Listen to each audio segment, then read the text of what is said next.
What up, peeps? Mr.Bones back at you, and it's day 16 of 31 Days of Hallowicked. And what we're talking about today is the new 2022 film, Spirit Halloween.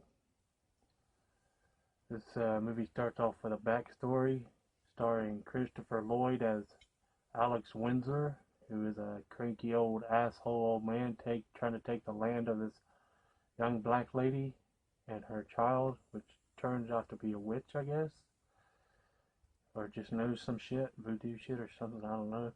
He's serving her some papers that she has to leave the land. She's like, you can't take my property.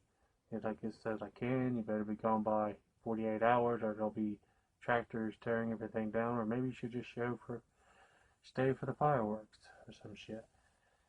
She gets angry and starts saying all kinds of stuff and making the sky change and like a storm coming in, and then first he makes a joke, and thinks it's funny, but then he actually drops dead. Flash forward and they have built a Spirit Halloween over the land.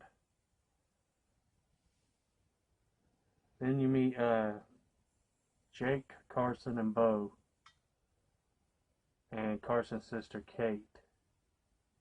She wasn't originally supposed to be part of the crew, but Jake is very heavily into Halloween and trick-or-treating and stuff, and Carson thinks they're too old now and he wants to go to an older kid party and doesn't want to hang with his friends, and they have a tradition of hanging out and trick-or-treating and stuff every year. So there's a little conflict there. Finally, halfway through, they decide to go sneak in after hours to get locked in and hang out in a Spirit Halloween overnight. And turns out it's built on the land of where that shit happened at the beginning of the movie. And the spirit of Alex Windsor, voiced by Christopher Lloyd, is floating around and going into different props and animatronics and possessing them and coming after the kids. Kate, who is looking for the kids to give her brother his cell phone, which he left at home, sneaks in through the top and gets stuck in there with them.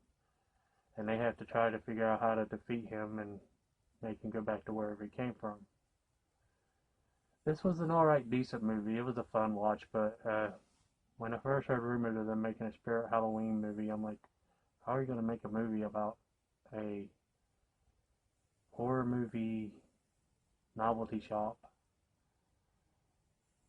And it turns out to be like in the vein, directed towards kids, in the vein of like a Goosebumps story or movie, and I don't know what I was expecting, because I mean, it's starring kids and directed towards kids, but I've never really seen what people do out and about to show Spirit Halloweens every year. It's basically a toy shop for adults. They get all excited and they go there and they collect stuff from horror movies, and I've never noticed kids like, oh, get me this, Daddy, get me that. I don't know.